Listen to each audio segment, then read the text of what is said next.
नमस्कार दोस्तों, आप देख रहे हैं UP prime news, Uttar Pradesh की सच्ची आवाज और जनता की जुबान, जहां हर खबर मिलती है तेज भी, सटीक भी और सबसे पहले। तो जुड़े रहिए हमारे साथ, क्योंकि खबर नहीं सच्चाई दिखाई जाती है। और हाँ, लाइक, कमेंट, शेयर करें और सब्सक्राइब करना ना भूलें, ताकि हर बड़ी खबर पहुंचे सीधे आपके मोबाइल स्क्रीन पर सबसे पहले। तो चलिए शुरू करते हैं आज 30 अक्टूबर 2025 की 25 बड़ी और ताज़ा खबरें उत्तर प्रदेश से। उत्तर प्रदेश सरकार ने गन्ने का समर्थन मूल्य बढ़ाकर 400 रुपये प्रति क्विंटल कर दिया है।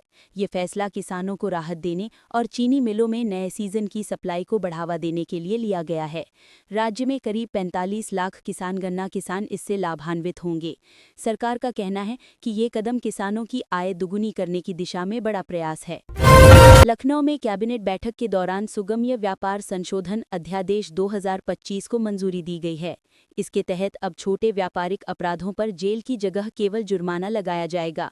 ये कदम राज्य में व्यापार को आसान बनाने और निवेश आकर्षित करने के लिए अहम माना जा रहा है। मुख्यमंत्री योगी ने कहा कि इससे उद्योगों को नई गति मिलेगी। ग्रेटर नोएडा के बोडाकी क्षेत्र में 8,000 करोड़ रुपए की लागत से विशाल लॉजिस्टिक हब बनेगा। ये परियोजना दिल्ली मुंबई इंडस्ट्रियल कॉरिडोर के तहत विकसित की जा रही है। निर्माण कार्य शुरू होते ही प्रदेश में हजारों युवाओं को रोजगार मिलेगा। इस प्रोजेक्ट से यूपी को औद्योगिक विकास का नया केंद्र माना जा रहा है। मौसम विभाग ने बताया है कि लखनऊ, वाराणसी और प्रयागराज में सुबह से ठंडी हवाएं और हल्का कोहरा बना हुआ है। अगले 2 दिनों में तापमान में गिरावट आने की संभावना है।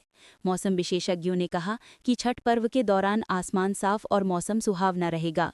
वहीं ठंड के बढ़ते असर से लोग अब गर्म कपड़े निकाले लगे हैं। कानपुर में मंगलवार सुबह एक बस और ट्रक की आमने सामने टक्कर में 3 लोगों की मौत हो गई है। इस हादसे में 9 लोग गंभीर रूप से घायल हुए हैं, जिन्हें नजदीकी अस्पताल में भर्ती कराया गया है। पुलिस ने मौके पर पहुंचकर राहत बचाव का काम शुरू किया। स्थानीय लोगों ने प्रशासन से सड़क सुरक्षा के कड़े इंतजाम की मांग की। वाराणसी से दिल्ली के बीच चलने वाली नई वंदे भारत एक्सप्रेस ट्रेन को हरी झंडी मिलने वाली है। ये ट्रेन अत्याधुनिक सुविधाओं से लैस होगी, जिसमें वाईफाई, ऑटोमेटिक दरवाजे और मॉडर्न सीटिंग सिस्टम शामिल हैं। रेलवे अधिकारियों के मुताबिक नवंबर के पहले हफ्ते में सेवा शुरू हो सकती है। इससे दोनों शहरों के बीच यात्रा और तेज होगी। गोरखपुर में 300 करोड़ रुपए की लागत से तैयार सुपर स्पेशलिटी अस्पताल का शुभारंभ हुआ है। मुख्यमंत्री योगी आदित्यनाथ ने कहा है कि प्रदेश में स्वास्थ्य सेवाओं को गांव-गांव तक पहुंचाना सरकार की प्राथमिकता है। इस अस्पताल में हृदय, कैंसर और किडनी जैसी गंभीर बीमारियों का मुफ्त इलाज उपलब्ध रहेगा। लखनऊ यूनिवर्सिटी की ताज़ा रिपोर्ट में खुलासा हुआ है कि जेल में बंद कैदियों के बच्चों पर मानसिक असर पड़ रहा है। रिपोर्ट के अनुसार 78% बच्चे अवसाद में रहते हैं और 64% की शिक्षा बाधित हो रही है। विशेषज्ञों ने सुझाव दिया है कि ऐसे बच्चों के लिए सरकार को विशेष सहायता योजना लानी चाहिए। मेरठ पुलिस ने 5 लाख के इनामी बदमाश को मुठभेड़ में गिरफ्तार कर लिया है।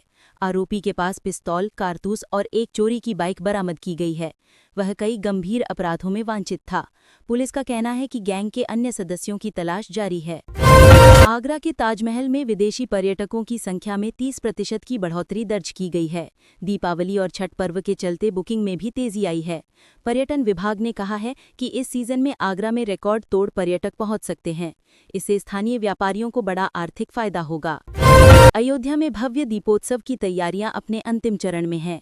इस बार राम की पैड़ी पर रिकॉर्ड 24 लाख दिए जलाए जाएंगे। प्रशासन ने सुरक्षा और यातायात की विशेष व्यवस्था की है। सीएम योगी स्वयं दीपोत्सव में शामिल होंगे। नोएडा पुलिस ने ऑनलाइन ठगी करने वाले गिरोह का भंडाफोड़ किया है। 3 लोगों को गिरफ्तार किया गया है, जो फर्जी वेबसाइट बनाकर लोगों से लाखों रुपए ठगते थे। पुलिस ने उनके पास से लैपटॉप, मोबाइल और बैंक कार्ड बरामद किए हैं। जांच में कई राज्यों से जुड़े लिंक सामने आए हैं। प्रयागराज में छठ पूजा की तैयारियां जोरों पर हैं। घाटों की सफाई, बिजली व्यवस्था और सुरक्षा के लिए प्रशासनिक टीमें तैनात कर दी गई हैं।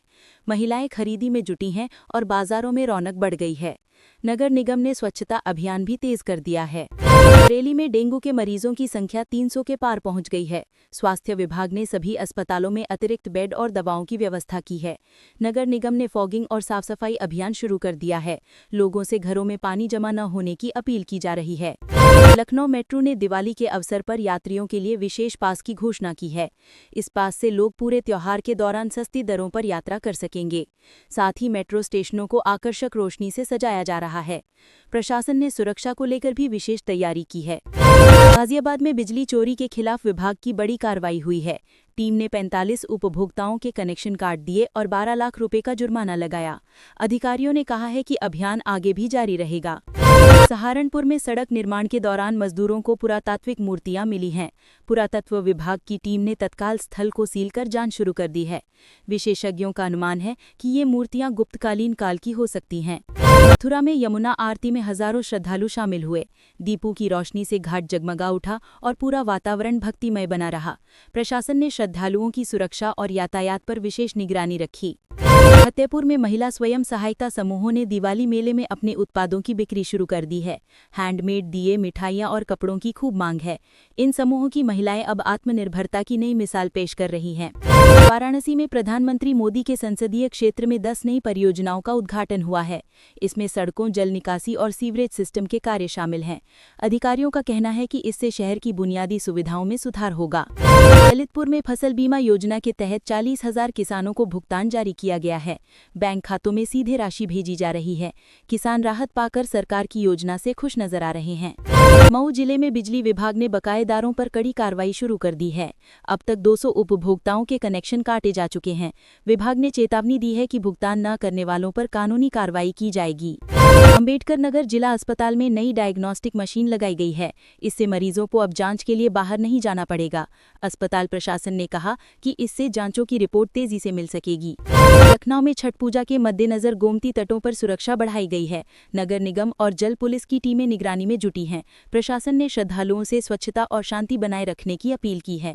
तो दोस्तों, ये थी आज की 25 बड़ी खबरें उत्तर प्रदेश से।